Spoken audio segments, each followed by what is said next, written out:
Well, good. From healthcare providers who see every day what is at stake, from legislative champions here in this very building who are fighting for us right now, and from community leaders and advocates on the front lines for every community under attack. So this is an extraordinary group of people that you're going to get to hear from. But I want to kick us off before we dive into the talking part of today by sharing with you the gift of music to ground us and inspire us. I'm very honored to introduce Rachel Kurtz. Rachel is a Minneapolis-based singer-songwriter whose work has long been rooted in justice, community, and truth-telling, and her music has a way of doing what speeches can only try to do, cut straight to the heart. So please join me in welcoming Rachel Kurtz. Hold on, just a little while longer. Hold on, just a little while longer. Hold on, just a little while longer. Everything will be alright. Fight on, just a little while longer. Fight on, just a little while longer. Fight on, just a little while longer. Everything will be alright. Sing on, just a little while longer. Sing on, just a little while longer. Sing on, just a little while longer. Everything will be alright. Everything will be alright. Everything will be alright.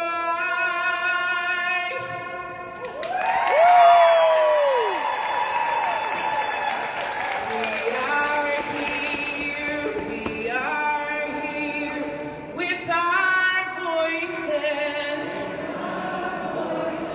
Our love for each other will carry us through. Let me sing that again.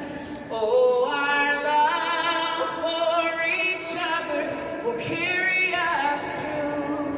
There's an incredible organization in town called Singing Resistance, and they have been leading in incredible ways, and I would love to honor them by singing this song with you. Please join me in the singing. We are here with our voices. Our love for each other will carry us through. Yes, our love for each other will carry us through. We are here with our children. Our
stick around.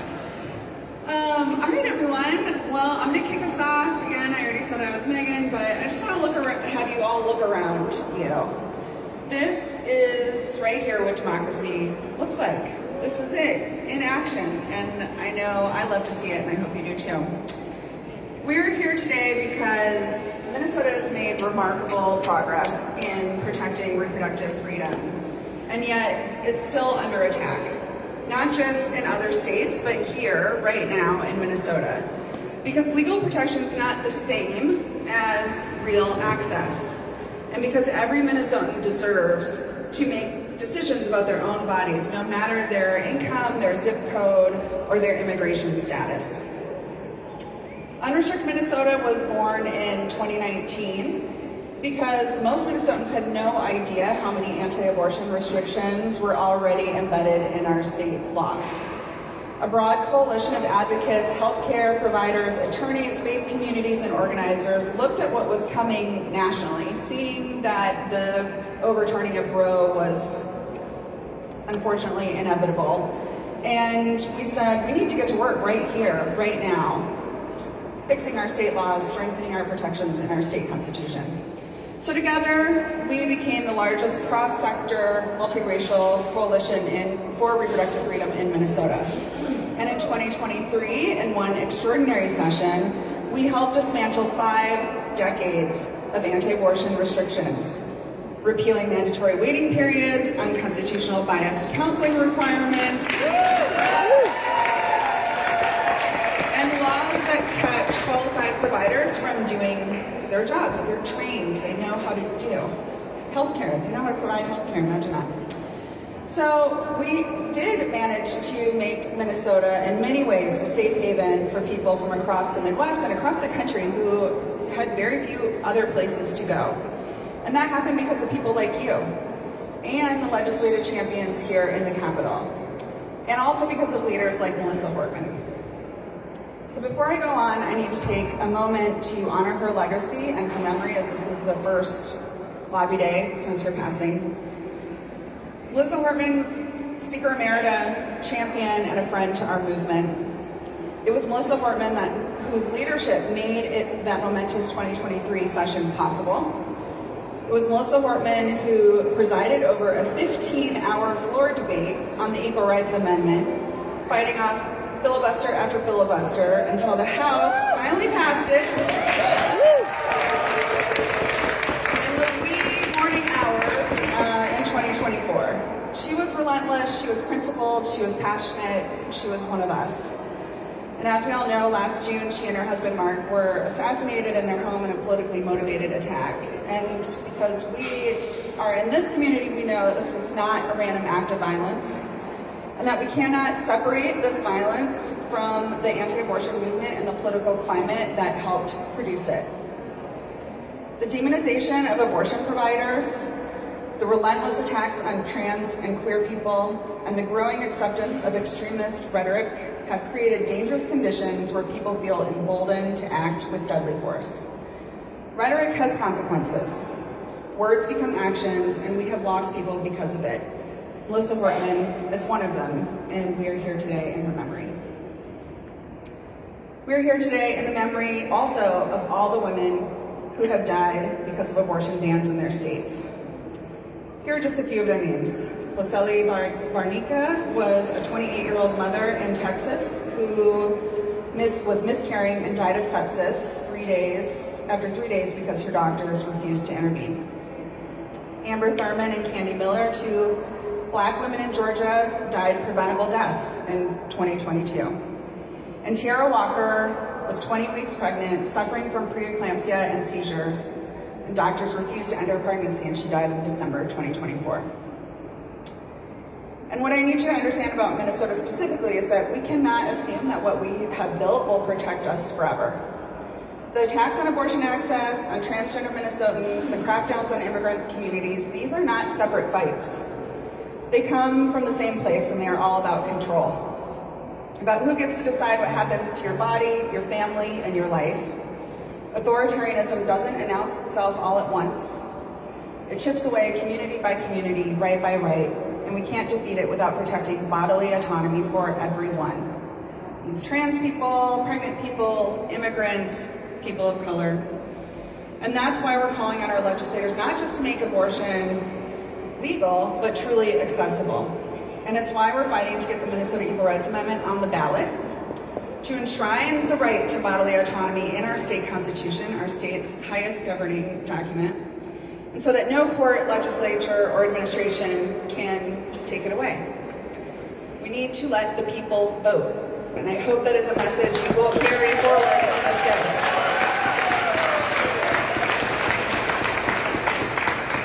So when you leave here, I hope you're super hyped up and you're ready to go talk to every legislator, every candidate, and to look them in the eye and tell them, legal is not enough, we need real access for everyone.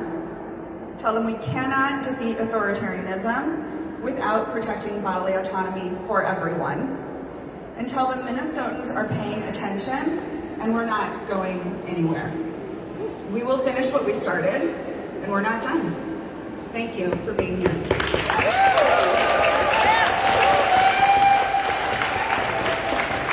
that, I want to introduce actually a group of speakers to come up, kicking off with Annie Van Avery, the wonderful Executive Director of the Unrestrict Clinic.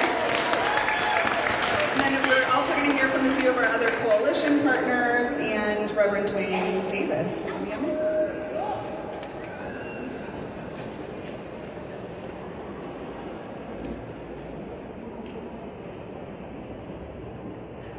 Hello, it is such an honor to be here amongst some of my favorite change makers.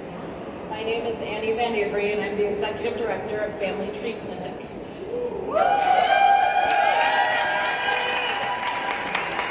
I am also a mother, a sister, a daughter, an auntie, and a partner to this beautiful soul over here.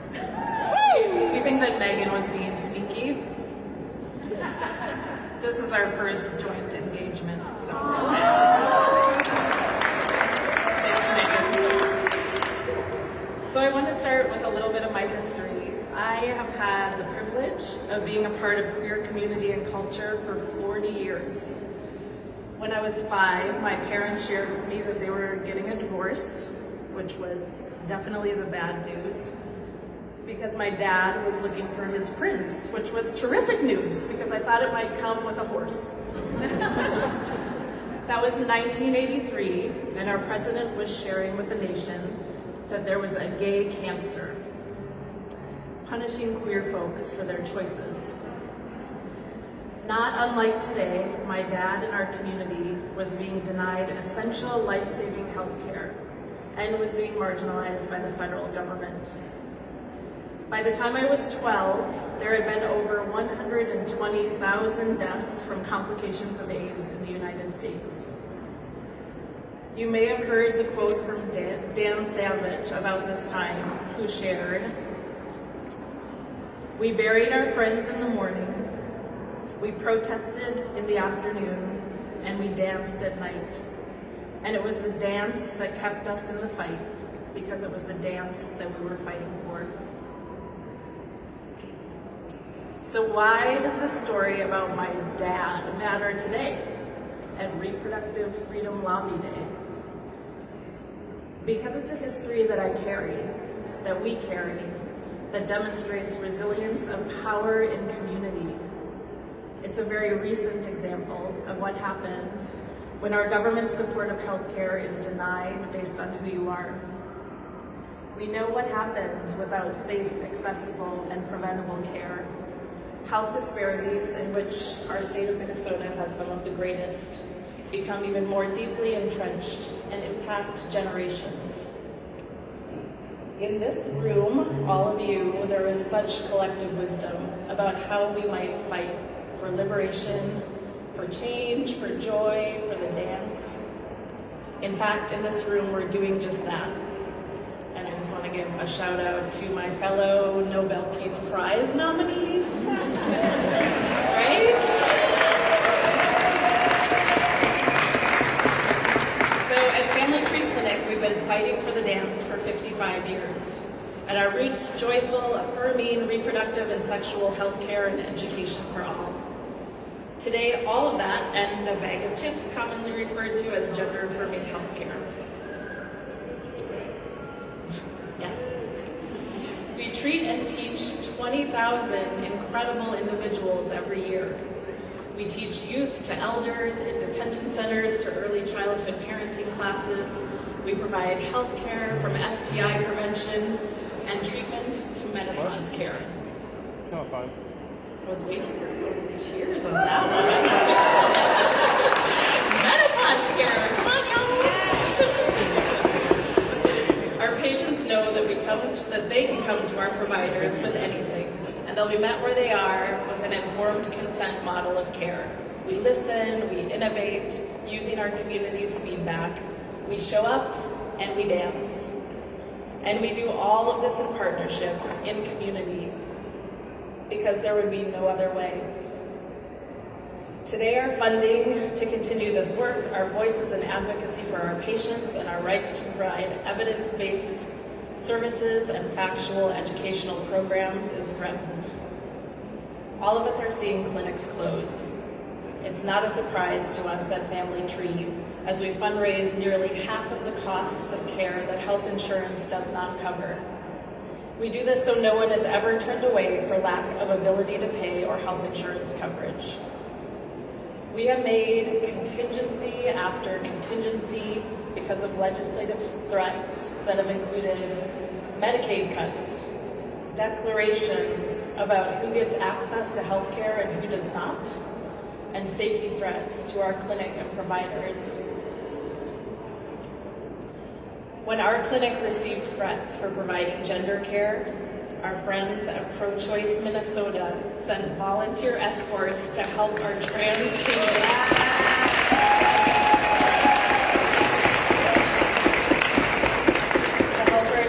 patients safely access their appointments. A month ago, when Children's Minnesota was forced to pause their gender care clinic because of these threats, we were able to transfer the care of 39 patients in just 2 days.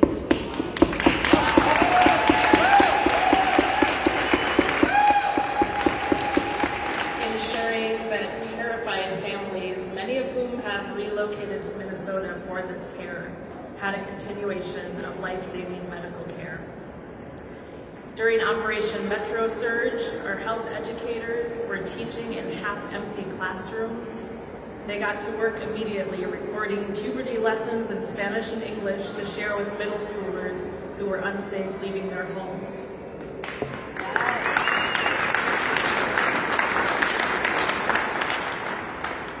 And yet each day brings a new challenge in my job to simply provide Minnesotans with accessible reproductive and sexual health care and education. But remember 5-year-old me? I hope you get there. Bowl haircut. Not what you were expecting with my gay dad lead in the story, right? AIDS walk ribbon sporting, proud MPS kindergartner, Harriet the Spy superfan. That kid grew up with queer family values to be here with you today. What I learned is that we love each other for who we are, that we protect us, that community is family, that lived experiences create maps we can follow, lessons learned, power in knowing, power in the collective, that love and liberation can be fierce and it can be soft. At Family Tree Clinic, we'll continue to fight for the dance, for community care, for joyful, affirming healthcare and education. We have proven our history, and in our history, we've even proven in the last 6 months that Minnesota, we can stand up together for what is right. We can and we have manifested justice, the right not only to exist, but to thrive. So to each of you, keep showing up, please keep fighting, please keep taking care of yourself and each other so that together we can keep dancing. Thank you.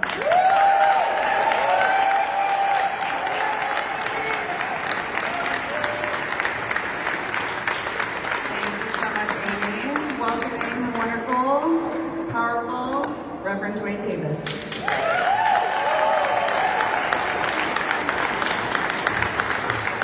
so much. Listen, I'm an old preacher and I need to hear you. And those shirts are so beautiful, but they cannot speak, but you can. So therefore, I want to hear you say, my body, my business, like you mean it. My body, my business. And that was okay.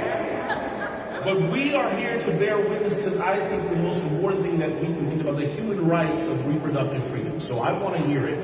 My body, my business. Thank you so much. I am here today in my capacity as a person of faith and an ordained minister, Reverend Dr. Dwayne Davis, to join my voices with yours and to stand in solidarity for the cause of reproductive freedom. Now, I'm doing it because I want you to be sure of something. I want to let you know, just in case you haven't figured it out yet, that the loud, persistent, religious opposition to reproductive freedom is not the only perspective. There are people of faith running around here, my colleagues right now, who stand on business and are loud and clear about our support for reproductive freedom for everyone. You need to know that. That also means that I refuse to weaken and soften my voice and forfeit my role in assuming the prophetic mantle in the public square to people who call empathy a sin and call social justice demonic. Yeah, that's a good move. That's what they do. I refuse to let that be the last voice you hear in the public square. I refuse to cede my authority to people who would compromise the traditions of their faith and betray the values and freedoms of this democracy just so that they can have enough power to deny bodily autonomy to women. I won't do it. I will not do it. No church I serve will do it. And so now we have to understand something, that this ongoing assault on reproductive freedom in Congress, in the courts, in the executive branch is a human rights crisis. And it requires our moral clarity, our moral imagination, and our unrelenting organizing. Because we need to let this world know that everything we do and everything lawmakers do, legislatively, judicially, budgetarily, it lands on actual living bodies, and we won't allow that to continue.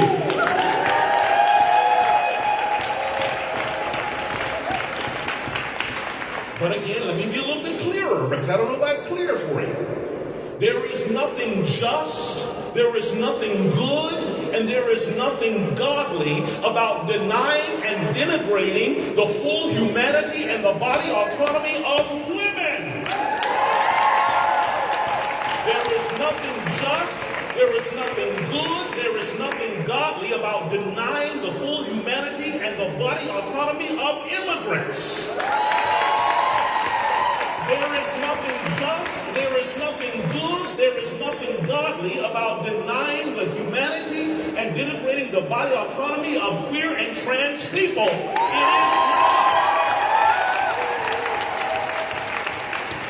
And so when you hear anybody in a collar, anybody under the color of religion, anybody who decides to enlist God in a project of denying and denigrating anybody's humanity, run the other way and tell them that you are no person of faith that I want to talk to.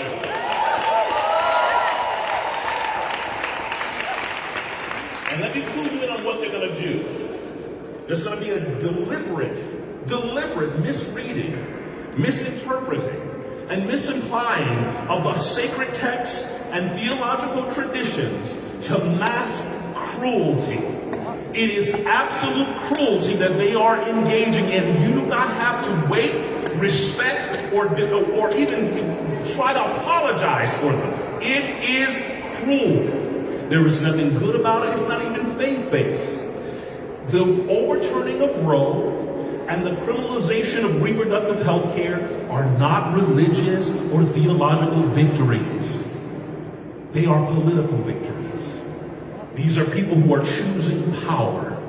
Power associating with the highest office in the land to have power to control us, to control our humanity and control our autonomy.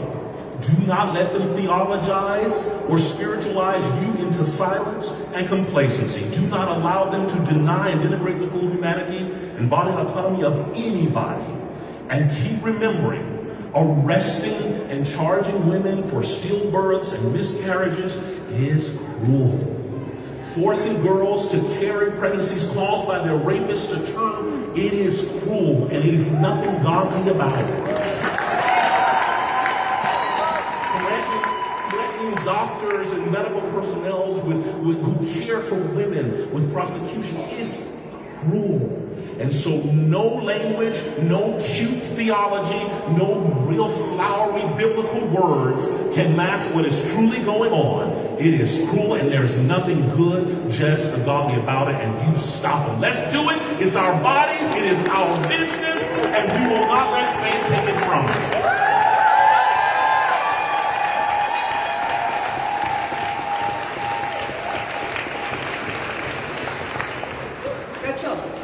So I'm very happy to introduce one of our fiercest champions here at the Capitol, someone who brought her direct experience as a healthcare provider into the legislature many moons ago and has been one of our strongest, most steadfast champions for reproductive freedom, the current Senate Majority Leader, Senator Erin Murphy.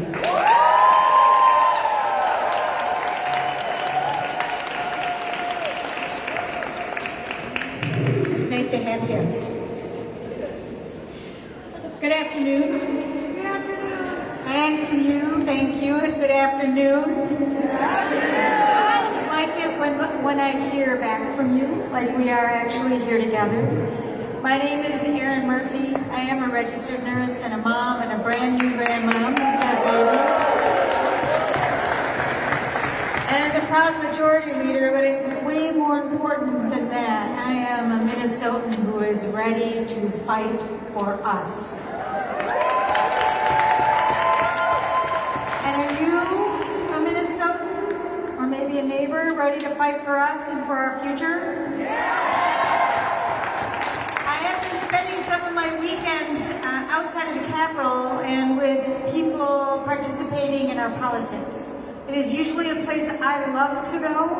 I feel filled up by the promise of people who are digging in and doing the work of organizing and standing for what they believe in and finding that collective process together that becomes an election and a chance for us to say, this is where we want to go in Minnesota.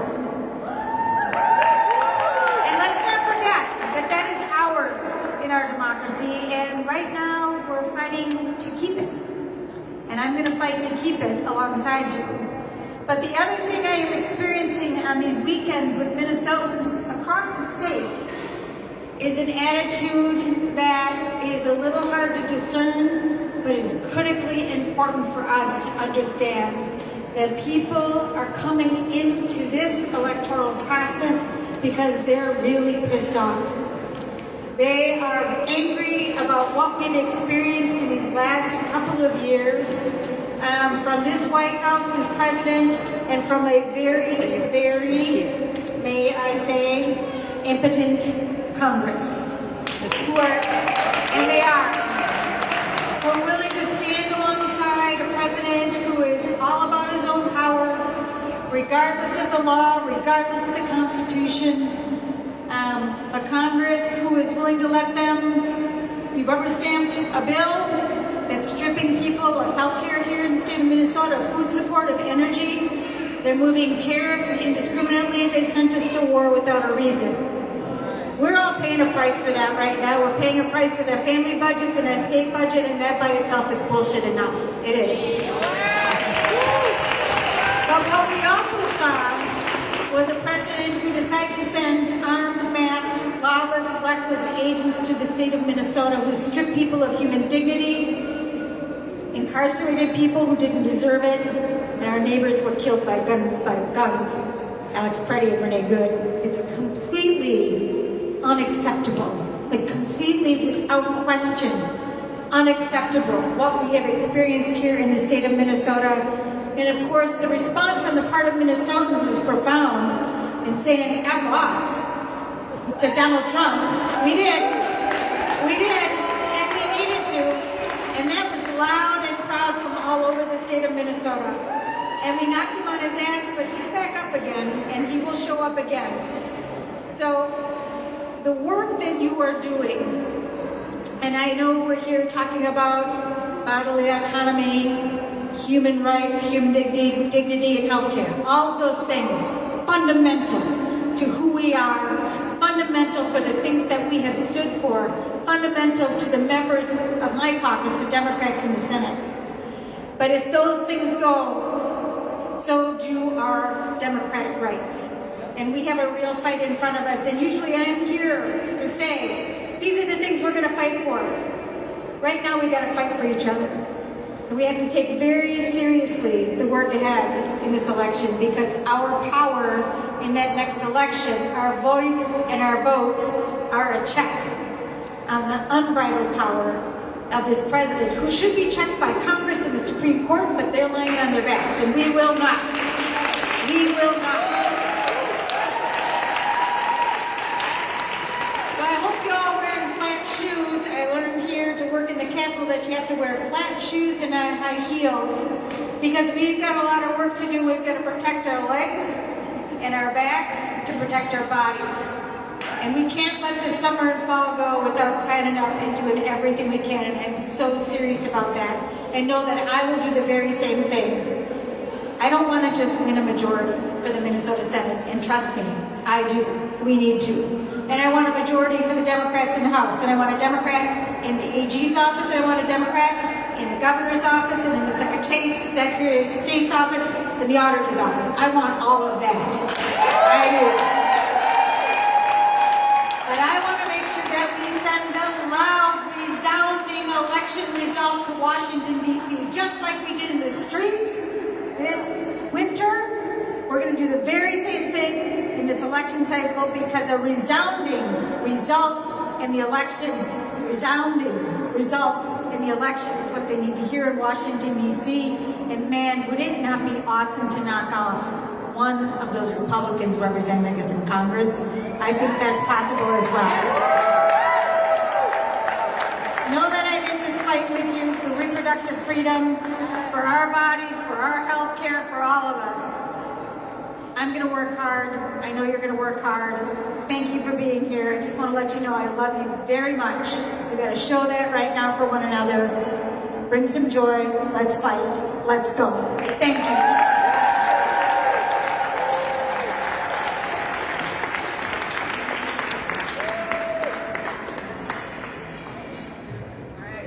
Keep the champion train going here and invite up to the stage the co-chair of the Reproductive Freedom Caucus, the wonderful, the fabulous, the fearless Representative Lee Finke. And we also want to recognize any of our other elected officials here. If you'd like to join Representative Finke on the stage, please come on up. Thank you, Nick.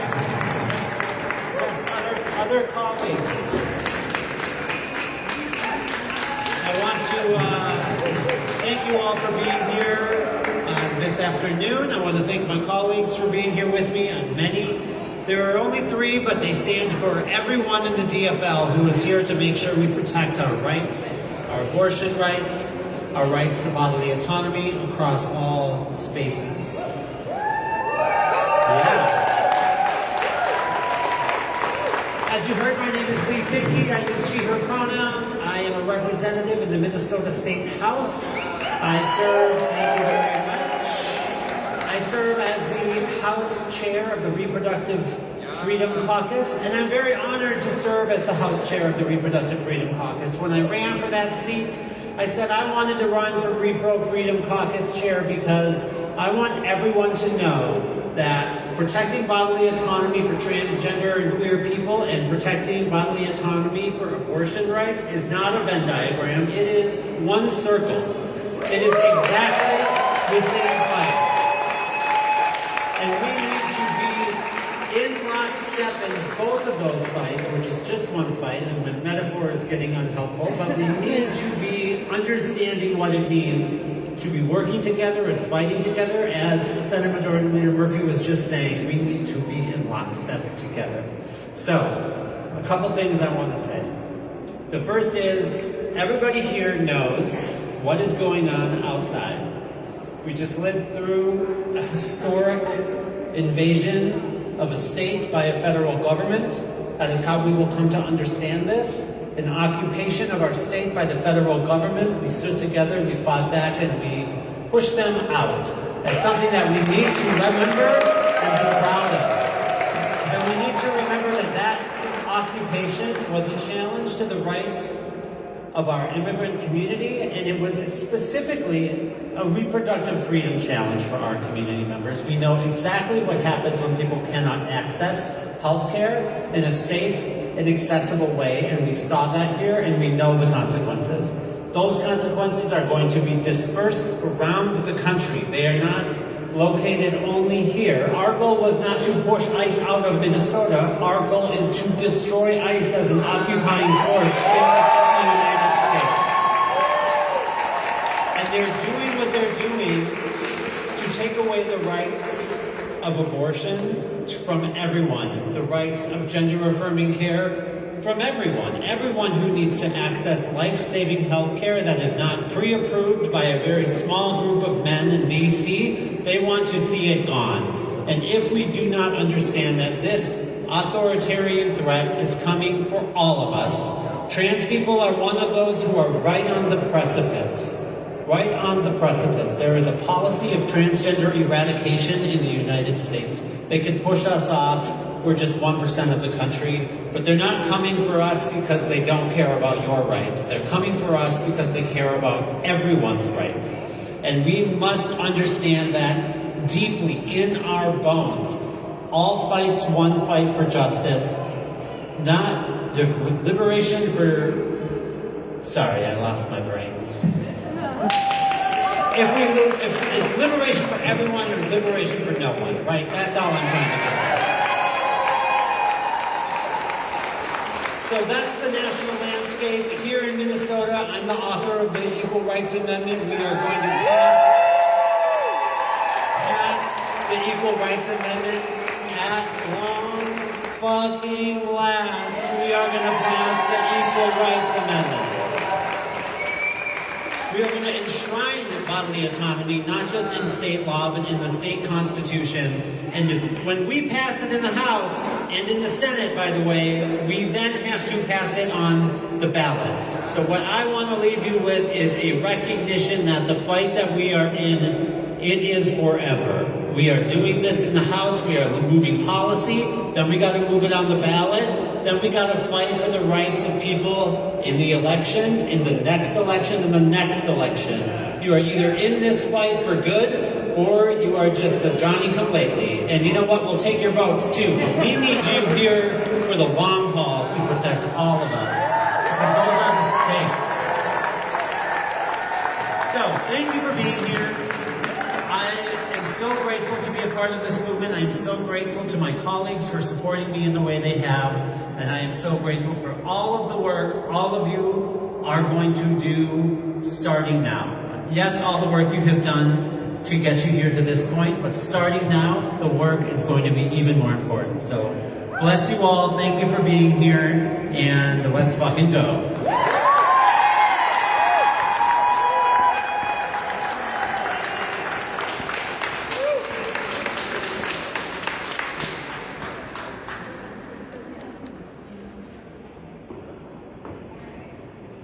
Next up, I'm happy to introduce Claire Francis Kennedy with the Minnesota Abortion Action Committee.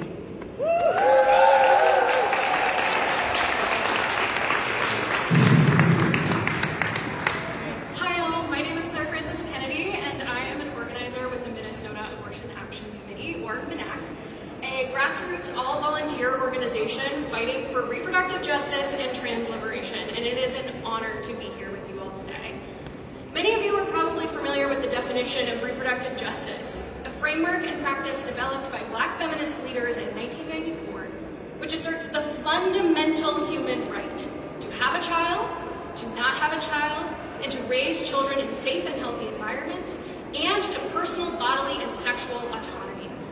It is with that in mind that MNAC is in the streets, fighting for abortion, trans liberation, affordable housing, racial justice, and immigrant justice.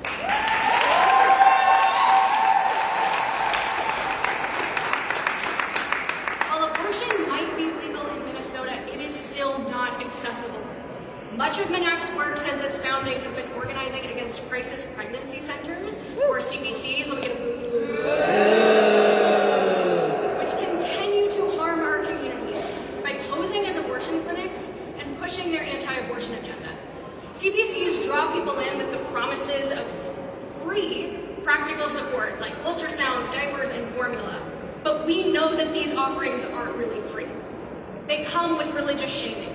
They come with anti-LGBTQ rhetoric, and they come with medical disinformation. In 2023, the Minnesota State Legislature took a vital step by repealing the Positive Alternatives to Abortion Act, which had long provided these predatory organizations with millions of taxpayer dollars.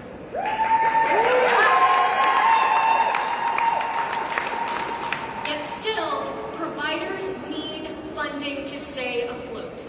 Under the second Trump administration, federal funds and Medicaid reimbursements for providers are being frozen, contributing to the closures like our friends at Robbinsdale Clinic, PA.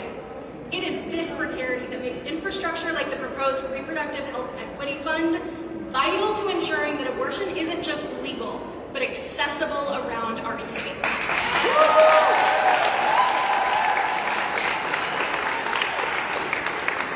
But we also know that reproductive justice isn't just about abortion. This year, we've seen the violence of reproductive injustice in action as our immigrant neighbors have been terrorized and families have been torn apart. Let me hear you say shame. Shame! It is impossible to raise children in safe and healthy environments if childcare and healthcare facilities are targeted by emboldened, violent federal agents engaging in blatant racial profiling. Our friends in the Unrestrict Coalition are working to ensure that people have access to healthcare and childcare centers without the fear of ICE violence. Together, we're going to lend our voices, our rage, and our commitment to community care to this fight. The authors and reproductive justice advocates Renee Bracey Sherman and Regina Mahone remind us, reproductive justice must become the air that we breathe. Reproductive justice is a way of life. We want to invite you all to join MNAC for a Trans Day of Visibility rally on March 31st to demand real sanctuary for trans refugees and continue our commitment to trans liberation as core to reproductive justice. So when I ask what do we do, you say stand up, fight back. When reproductive rights are under attack, what do we do? Stand up, fight back. Trans rights are under attack, what do we do? Stand up, fight back. When immigrant rights are under attack, what do we do? Stand up, fight back. Thank you all.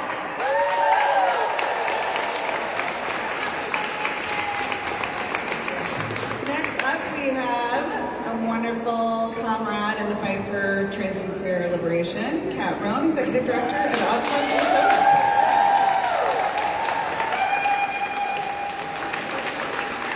Good afternoon, fellow Minnesotans. Glad to have you gathered here today. I want to start you off with some good news because unfortunately trans people are often in the position of having to deliver a lot of bad news these days, and I think we deserve some wins. So I am going to start things off, and we'll loop our way back here, with the celebration of our fantastic Attorney General Keith Ellison, who, along with a coalition of 20 other state AGs from around the country just this last week, won an order that will be published soon, invalidating a declaration from the Secretary of Health and Human Services stating that gender-affirming care was not valid care. We got it knocked out.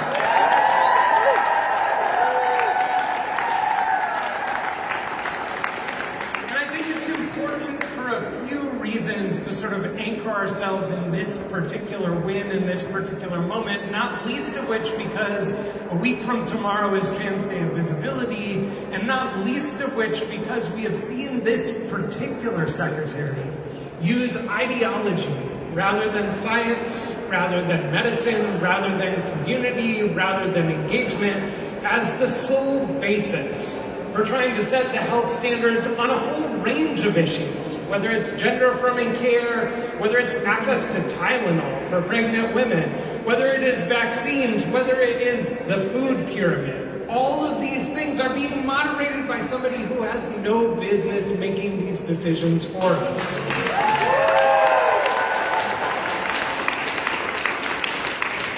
And what that judge's order did so clearly was say there are limits. There are limits to the things that this administration and its agents can do to try and strip away our rights. Yes, things are tough right now. Our ability to make choices about our bodies, lives, and futures is being restricted at many different levels, both federally and locally, as folks seek to try and exploit these differences and exploit these divisions to limit and control who gets to make those choices and how. At the start of the last administration, of this administration, one of the first orders that they issued was one that, I think is, kind of underpin this whole thing, but I think it's important to name the language in it because I think it says so much about this current fight. Defending women from gender ideology extremism. Ooh, yes. And what I think is really important about this is noting, one, both the ways in which it diminishes the agency and ability of women to make decisions about themselves, to establish themselves as credible and important actors in their own bodies and lives, and also the notion that the greatest threat to them is trans people for some reason. I think we all know that that's not the case, but I think we are living in a moment where those exact divisions and setups are being leveraged so many times against our communities. It's trans people taking away your freedom and your choices. It's immigrants taking away your jobs. It's these other people. Instead of placing that on the people who are actually enacting these harmful policies and harmful legacies for their own ends.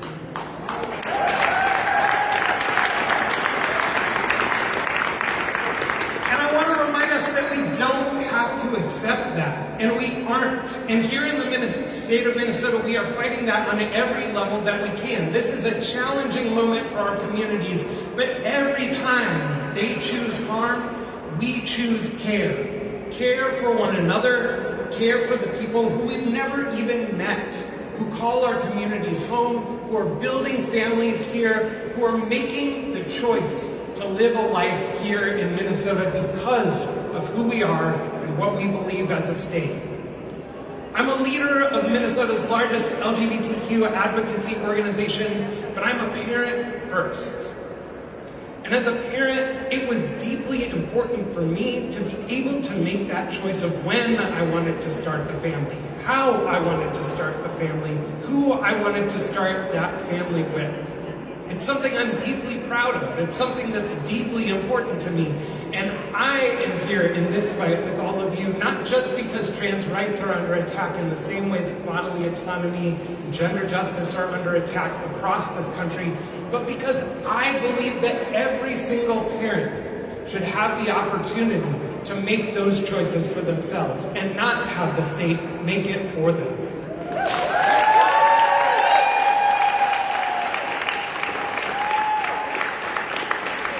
So as you walk out of this space today, the one ask that I have for you is to carry something forward. The way that we make change is not in big splashes. It's not in these speeches, I'm sorry friends, but it is in the little ripples that we make in our daily lives. Bring something, a seed from something that you heard here, a conversation that you had with a lawmaker here, and bring it back to somebody who needs to hear it. They might not be fully open and ready for that conversation to play out into a whole change in their lives, but maybe it will plant something that can grow this spring. Maybe it will plant something that can grow into change. And those seeds are how we're going to get to the future we all want to build together. Thank you.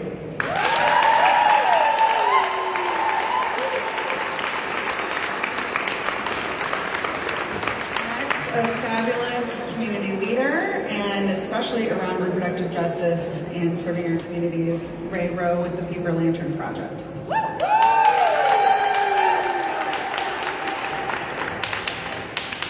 Hello, my name is Ray Rowe, no pronouns, and I'm a queer, non-binary, and proud child of a Bow person refugee and the co-founder of the Paper Lantern Project, an Asian American, Pacific Islander, gender and reproductive justice mutual aid fund and arts movement based here in the Twin Cities. First, I want to thank all of you for being here, for taking a stance for reproductive justice in our state, in our community. We know the dangers of standing up for reproductive rights acutely with the targeted political assassinations last summer. I also want to say thank you for being here to make lasting change in our community, making tomorrow better than today.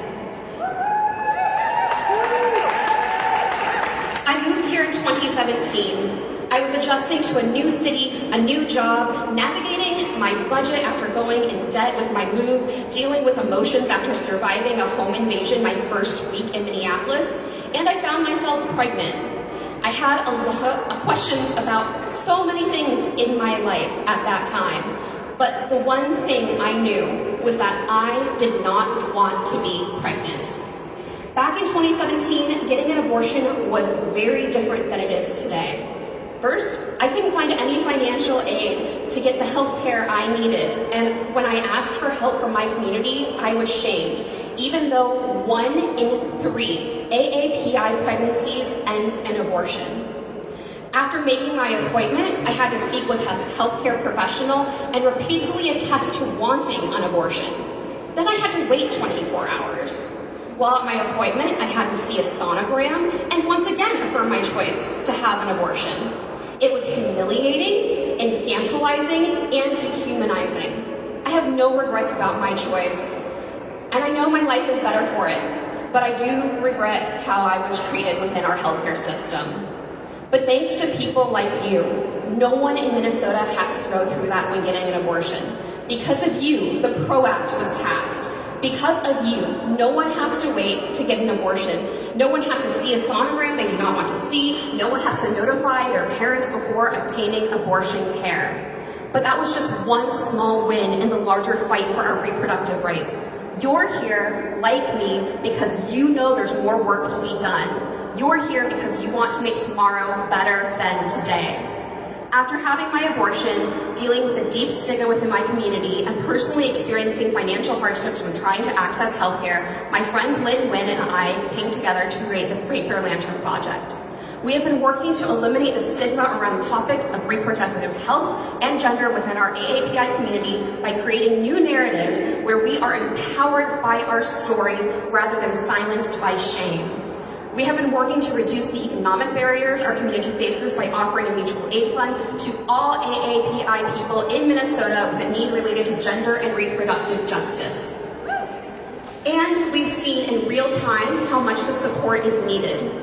1 year ago, our state failed our immigrant neighbors when our state legislature eliminated access to our state-sponsored insurance for all undocumented people, which went into effect this January at the height of the federal occupation.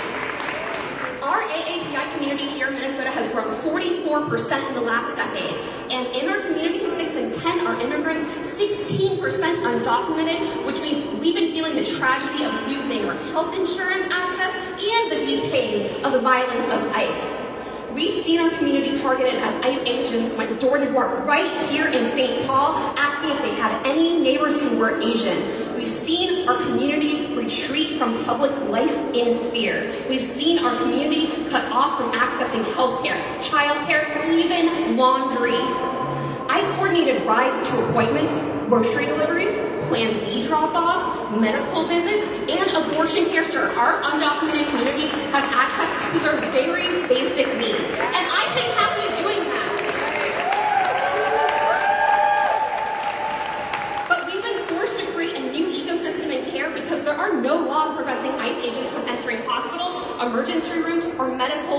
rooms. Instead of our community feeling the joys of early pregnancy, they've been in fear and avoiding their appointments, with no-show rates increasing up to 60%. Instead of being able to access our protected right to abortion, our community has been forced to navigate how to get to an appointment without getting kidnapped. Instead of getting support from our state, which has been celebrated for what we have done to protect our immigrant neighbors, which has claimed to welcome immigrants and refugees, the Paper Lantern Project has had to step in so our undocumented neighbors have the funds to get health care. And y'all, we raise that money by selling $4 stickers, which means we offer a patch and not a permanent solution. We are here to make lasting changes in our community, so our neighbors in Minnesota continually have access to better care, so they don't have to worry about ICE in their waiting rooms, so they don't have to be worried about the cost of accessing care. We have seen the magic that happens when Minnesotans come together to make change. Let's continue to work together to make tomorrow better than today. Thank you.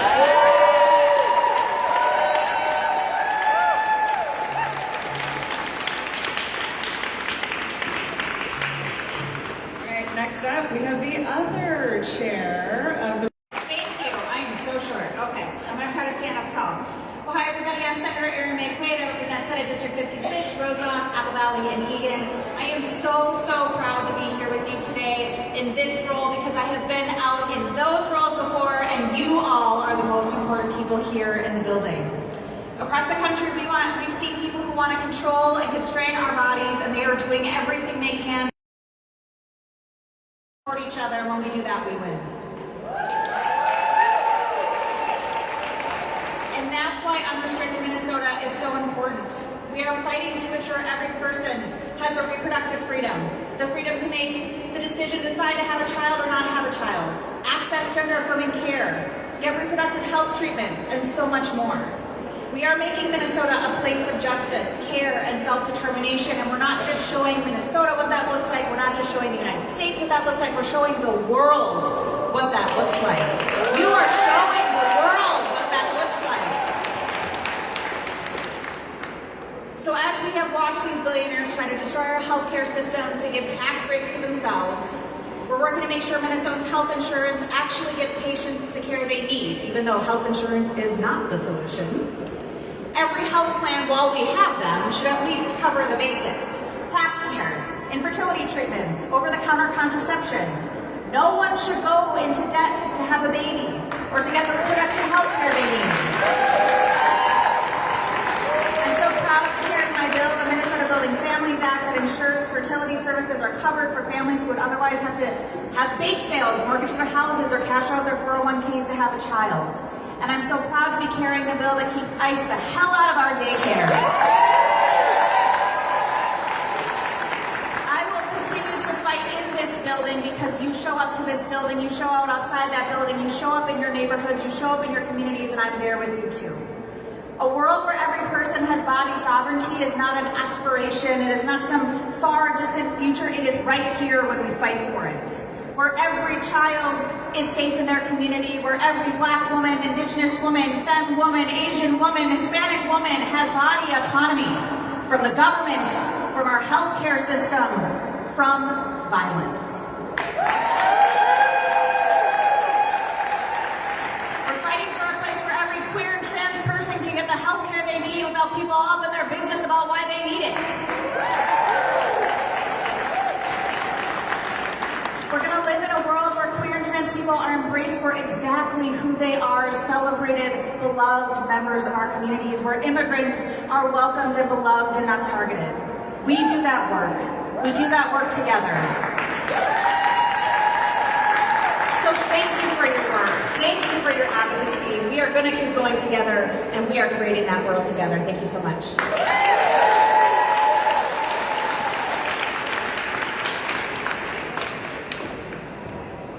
I'm happy to introduce Arthur Morris, a student organizer at the University of Minnesota Morris.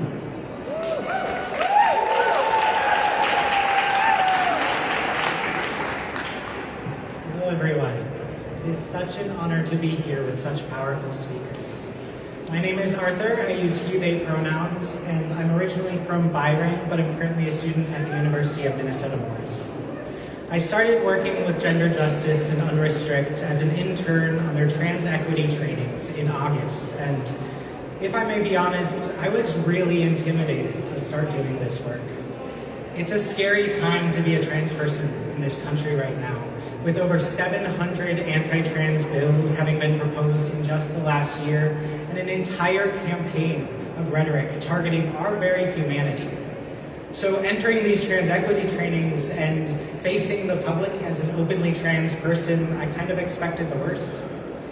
But instead, what I was met with when I actually started those trainings was an absolute wave of support, community, and love. Regardless of what people have been taught to think about trans people, I saw them show up out of love, time and time again.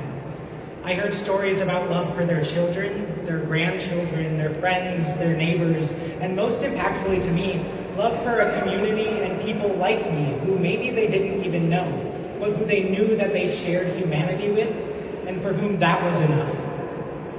They take that love and they use it to show up and fight for our rights as human beings. And that's also what I see here today. I see people showing up out of love. Love for ourselves and the autonomy over our own bodies. Love for each other and the equal rights that we are owed as people. Love for this state and the potential it has to empower us. And love for our communities, who deserve to have our voices heard and our humanity preserved. When we show up as a collective like this, when we use that love to drive us to fight for ourselves and for our communities, we are powerful enough to overcome any rhetoric or hate that we could face. And we are powerful enough to make true, positive, impactful change. So, as we go about this fight for autonomy and equal rights of all people, I hope that you remember, we fight with the power of love.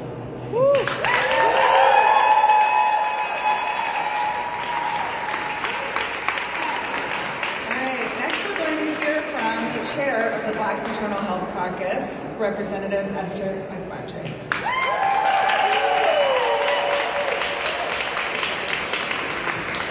Good afternoon, everyone. Thank you all so much for being here. My name is Esther Agbaje, and I represent a district that covers downtown Minneapolis and North Minneapolis. So I want to talk to you guys today about kind of the vision for a world that I have when it comes to reproductive freedom. It's a vision where people can have the children they want when they want to have them, or not have the children that they don't want to have. It's also a place where particularly families of color, particularly Black families, can keep the children that they have, that they want to raise, and raise them the way they want to raise them. And I also want to have a world where it's not a scary proposition to give birth, where you do not have to fear that your medical needs will not be taken care of, or that you may end up dying on the birthing table. So that's the vision that I have, and I thank all of you for being here, to advocating for a more just world where reproductive care is treated exactly as healthcare and as it should be. So at the Black Maternal Health Caucus, particularly in the House, we have been working to ensure and try to prevent deaths and illnesses that occur with pregnancy. And so what that means is we want to be able to study, to be able to implement policies that will ensure that there are better birthing outcomes for people who are pregnant. And so one of the ways we do that is we passed a bill last year to ensure that they were tracking mortality issues, and then now we're working on passing a bill that will help track morbidity issues.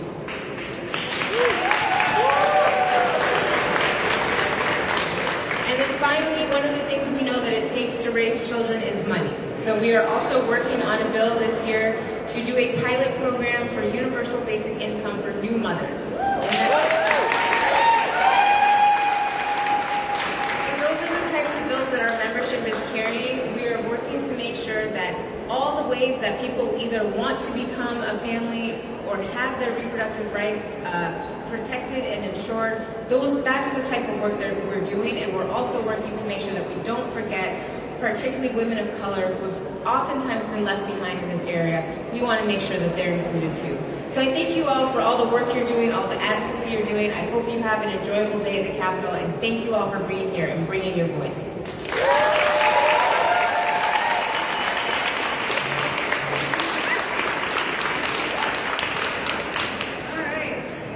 We have with us next a wonderful community leader, the Executive Director of IATA Leads, Habon Abdullah.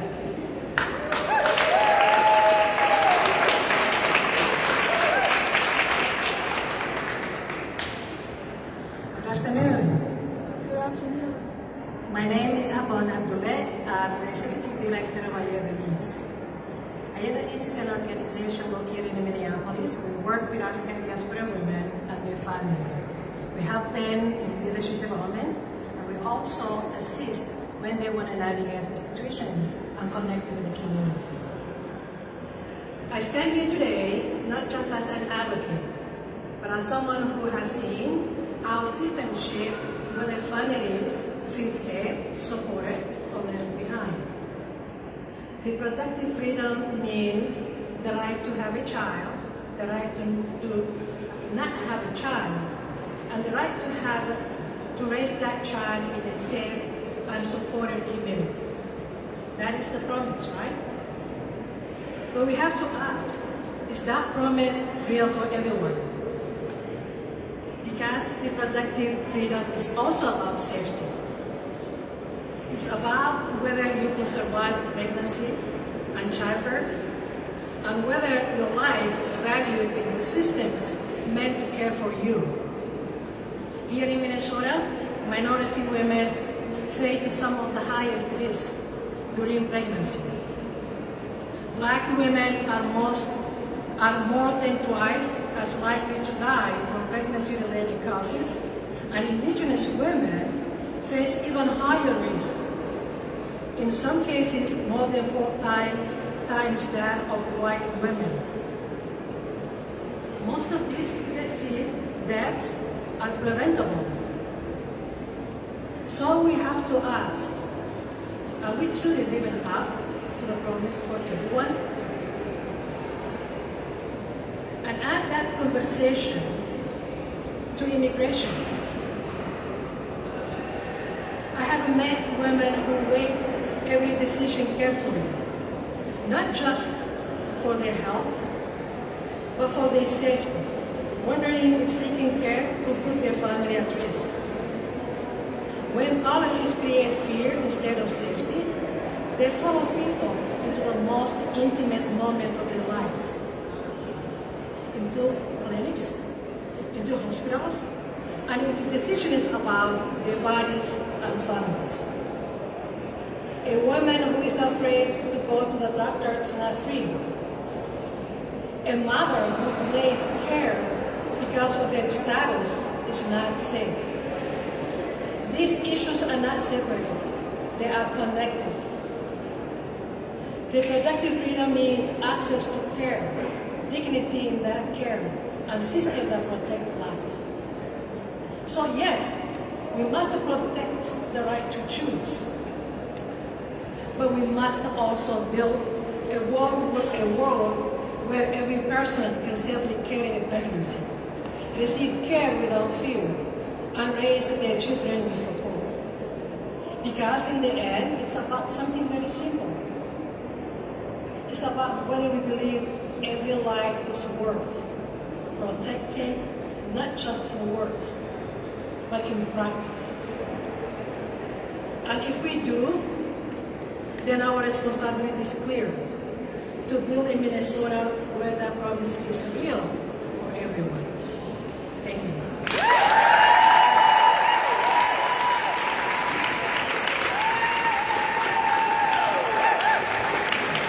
All right, Carol is going to come up, and she is a clinic escort volunteer, helps keep patients in clinics safe. Carol Lambora, come on up.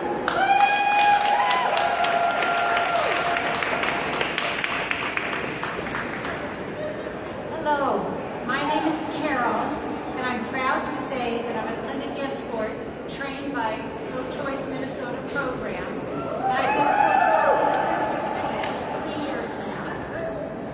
Clinic escorts believe that everyone deserves autonomy and the resources necessary to make decisions and to access healthcare services safely, without fear and without intimidation.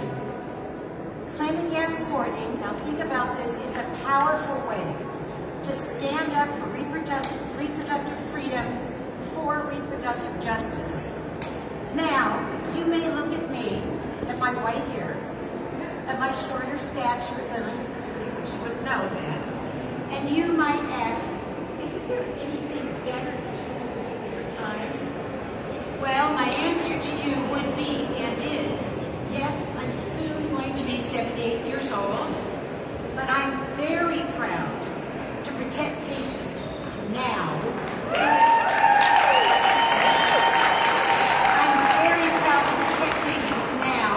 so that they can access healthcare services, especially reproductive health services. But here's the thing, like many people in my generation, I've been advocating and protecting patients so that they can have equal access to healthcare, get ready, since the late 1960s when I was a student nurse in Los Angeles.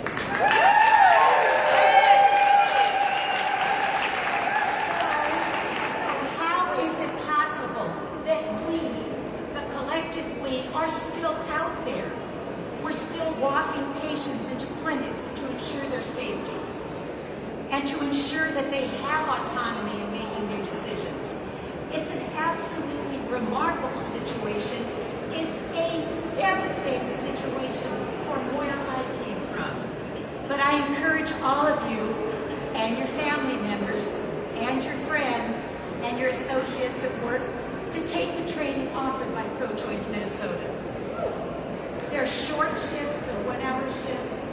We wear our vests, our rainbow-colored vests, proudly, and patients are told to look for us when they're making their clinic appointments. And yes, the protesters try to look, but they don't. They wear the construction vests just to throw patients off. Yes, in this day and age. We have a smile on our face, we are kind, we are empathetic as we safely guide patients in their cars into the clinic building parking lot. We walk with them from the car up into the clinic entrance if needed, and we walk with them into the clinic so that they can have the privacy, the autonomy in making their healthcare decisions. So in 2026, we have to protect patients from protesters so that they have privacy and dignity. It's unbelievable, isn't it? I would never have thought in the late 1960s when I was that student nurse. Fast forward to 2026, and now I have daughters and a granddaughter about to go off to college. Remember, that was before Roe v. Wade. Now I'm thankful that I've lived this long, but I'm also seeing the results of the Dobbs decision. The fact that we have to protect our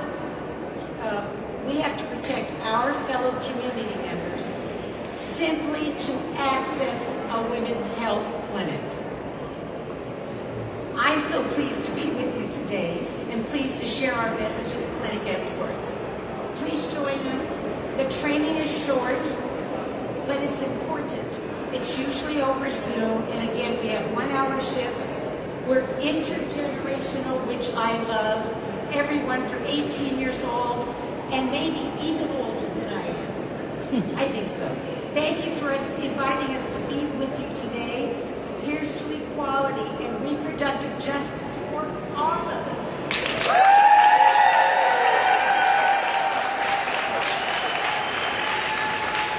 I have 2 speakers to go.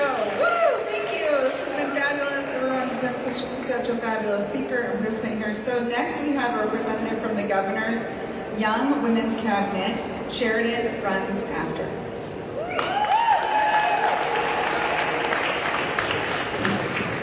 Hi, everybody. Good afternoon. My name is Sheridan Runs After, and like said, I'm a member of the Governor's Young Women's Cabinet as a part of the mission with the Young Women's Initiative. I'm also a student leader and an Indigenous person, honestly, just trying to navigate and fight these colonial systems. Like, let's be so real. Thank you. I'm here today to speak on something that should never be questioned or debated, our right to bodily autonomy. But I want to be honest. As a Native woman, bodily autonomy is not something I have ever been able to take for granted.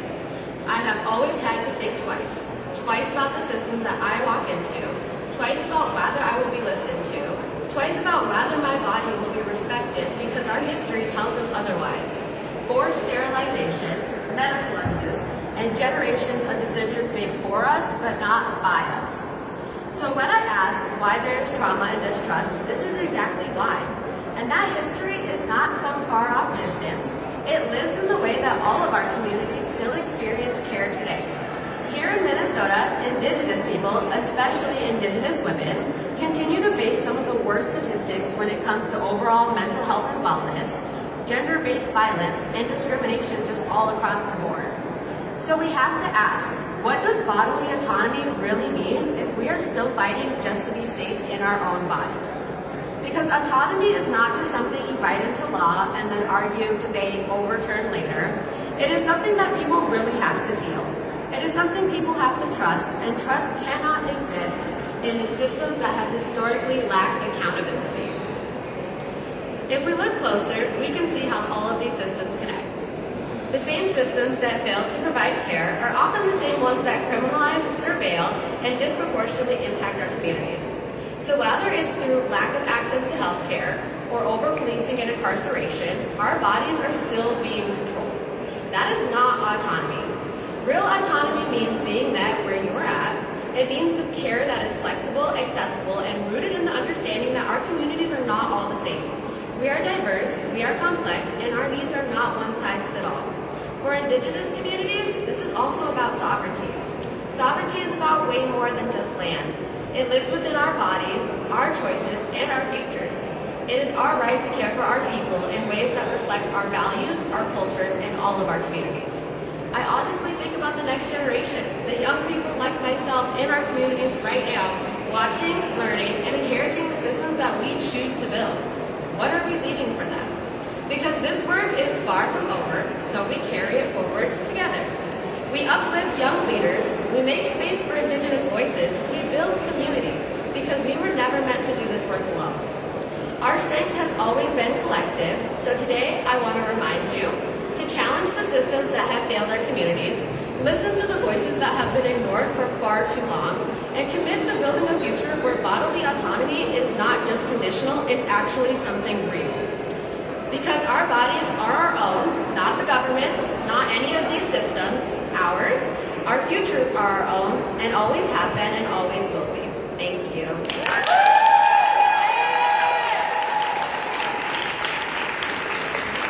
right, last but not least, we have Reverend Terry Berner from Moose Jaw, and I'm going to try and actually say the whole thing. Minnesota Unitarian Universalist Social Justice Alliance. Okay, that's really close.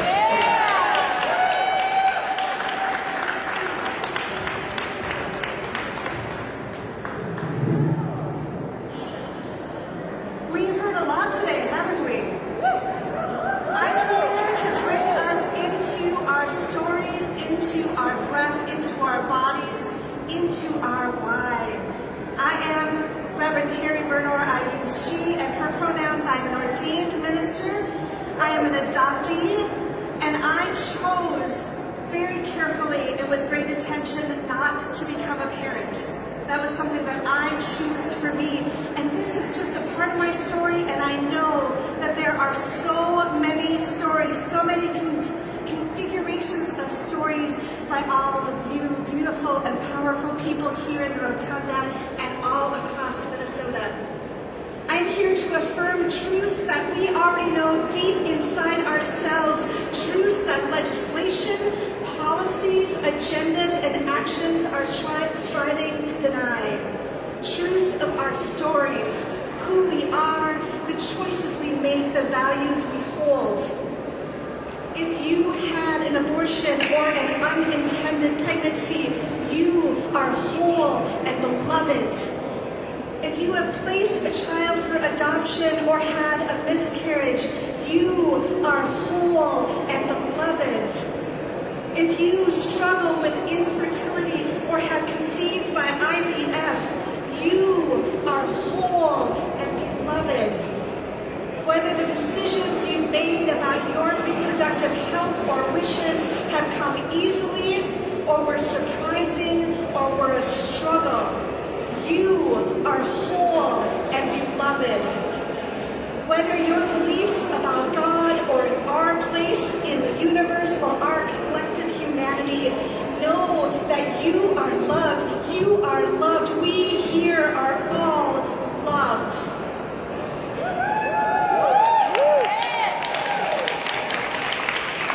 As a clergy person, I am joined by a big and diverse community of leaders from many traditions and spiritual practices who believe in the inherent worth and dignity of all, who side with reproductive justice, who will fight for accessible health care, reproductive rights, human rights, and freedom. We, all of us together, can create a world where bodily autonomy, sexuality, trans and queer folks, all configurations of family are celebrated in their holiness and in their integrity, where every single one of us, every single person is seen and known as whole and beloved. May all know, fully, wholly, wholly, absolutely know, you are loved no matter what.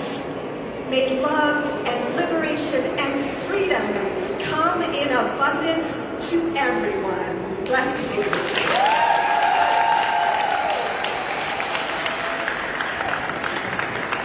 Thank you for joining us today. If you want to pull your legislator off the floor, Monica is going to be up in front of the house to help you do so. So if you got one last pitch in you, go see Monica.